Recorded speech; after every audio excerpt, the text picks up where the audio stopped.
रात के 12 बजे बज चुके थे। रघुवीर जी ने धीरे से मेरे कमरे का दरवाज़ा खोला और चटकनी लगा दी। मैंने आंखें बंद करके सोने का नाटक किया, पर मेरे दिल की धड़कनें तेज थीं। मुझे अंदाज़ा था कि वह क्यों आए हैं, पर मैंने खुद को रोका और बस चुप रही। उस रात जो हुआ वह मेरी जिंदगी का एक नया मोड़ था। तो मेरा नाम नैना है, उम्र 24 साल, और मैं अपने ससुर रघुवीर जी के साथ लखनऊ के एक पुराने मोहल्ले में रहती हूँ। गली तंग है, मकान पुराना है, पर दिलों में जो बातें चल रही हैं वह बिल्कुल पुरानी नहीं है। 1.5 साल पहले मेरी सासू माँ कमला जी को कैंसर ने हमसे छीन लिया और मेरे पति अमित मुझे 3 साल पहले एक बाइक एक्सीडेंट में अकेला छोड़ गए।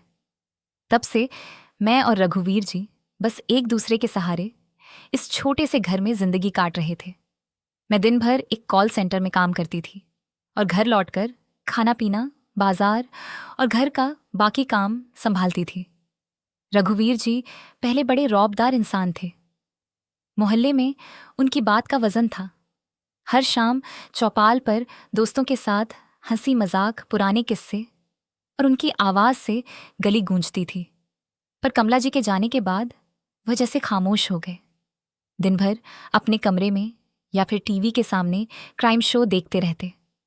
उनकी आंखों में एक अजीब सा दर्द था जो मुझे रातों को सोने नहीं देता था। मैं सोचती थी, क्या मैं उनके इस दर्द को हल्का कर सकती हूँ? क्या उनकी जिंदगी में फिर से कोई रोशनी ला सकती हूँ? एक रात की बात है।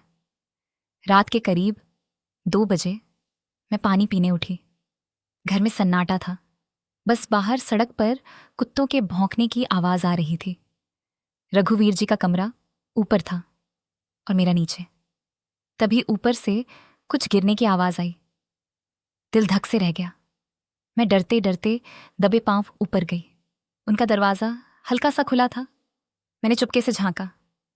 रघुवीर जी ने मोबाइल की रोशनी जला रखी थी। उनके हाथ में मोबाइल था और वह कुछ देख रहे थे। तभी उनके हाथ से पास में रखा गिलास नीचे जमीन पर गिर गया, लेकिन उन्हें पता नहीं चला।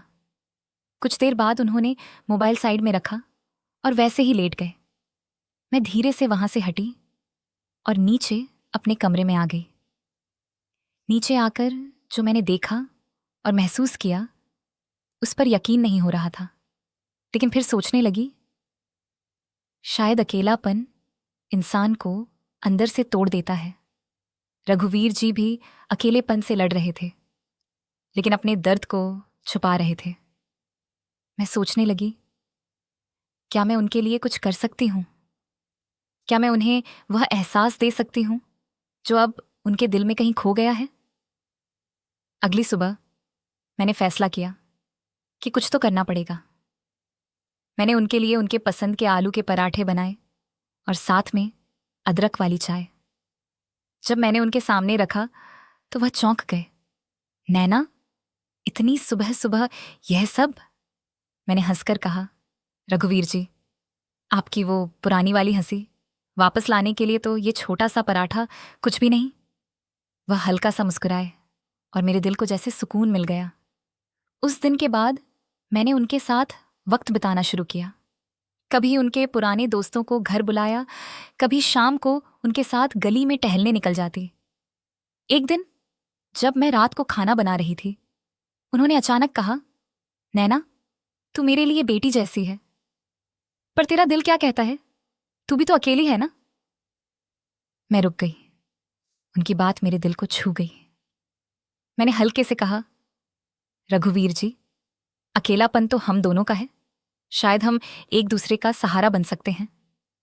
एक शाम मैं कॉल सेंटर से लौटी तो रघुवीर जी आंगन में कुर्सी डालकर बैठे थे।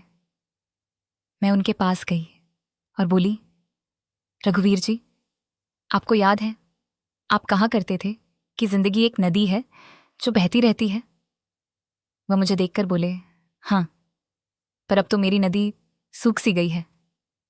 मैंने उनका हाथ पकड़ा और कहा, तो चलिए हम इस नदी में फिर से पानी भरते हैं। हम दोनों एक दूसरे के लिए बारिश बन सकते हैं। उस रात जब घर की बत्तियां बुझ गईं, मैंने देखा रघुवीर जी मेरे कमरे के पास खड़े थे। उनकी आंखों में एक हिचक थी, पर एक अनकही बात भी थी। मैंने पूछा, रघुवीर जी, सब ठीक है? वो चुप रहे, फिर धीरे से बोले, नैना, तूने आज जो कहा वह मेरे दिल में उतर गया। मैं तुझ में अपनी बेटी देखता हूं, लेकिन शायद मेरे दिल में कुछ और भी है। मेरे दिल की धड़कन तेज हो गई।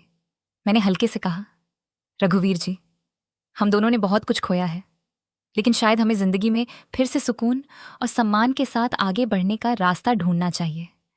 उन्होंने मेरा हाथ थामा। उनकी हथेली की गर्माहट मेरे दिल तक गई। वह बोले, नैना, ये रास्ता आसान नहीं है। मैंने मुस्कुराकर कहा, जो आसान होता है उसमें जिंदगी का मजा कहाँ। बस आप मेरा साथ दीजिए, फिर देखिए कैसे जिंदगी फिर से हंसने लगती है। उस रात हमने कोई जल्दबाजी नहीं की। हम बस एक दूसरे के साथ बैठकर पुरानी बातें करते रहे। कमला जी के किस्से, अमित की शरारतें और वो पुराने दिन जब इस घर में हंसी गूंजती थी। लेकिन उस रात कुछ बदल गया। रघुवीर जी की आंखों का खालीपन थोड़ा कम हो गया था और मेरा दिल भी जैसे हल्का हो गया था। अगले दिन जब मैं दफ्तर से लौटी तो रघुवीर जी ने मेरे लिए मेरी पसंद की कचौड़ी बनाई थी। वह हंसकर बोले, नैना, आज तुझे कुछ तीखा खाना चाहिए। मैंने मुस्कुराकर जवाब दिया, रघुवीर जी, आपने तो मेरी जिंदगी में पहले ही तड़का डाल दिया। वह एक नई शुरुआत थी, ना कोई दिखावा, ना किसी से शिकायत, बस दो अकेले इंसान जिन्होंने एक दूसरे में जिंदगी का सहारा ढूंढ लिया था।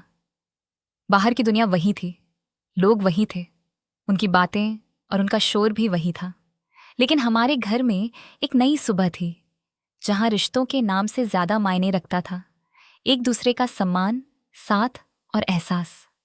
तो दोस्तों, अगर मेरी कहानी ने आपके दिल में कुछ हलचल मचाई हो तो चुपके से मत बैठिए, एक झकास लाइक ठोक दीजिए और चैनल को सब्सक्राइब जरूर कीजिए।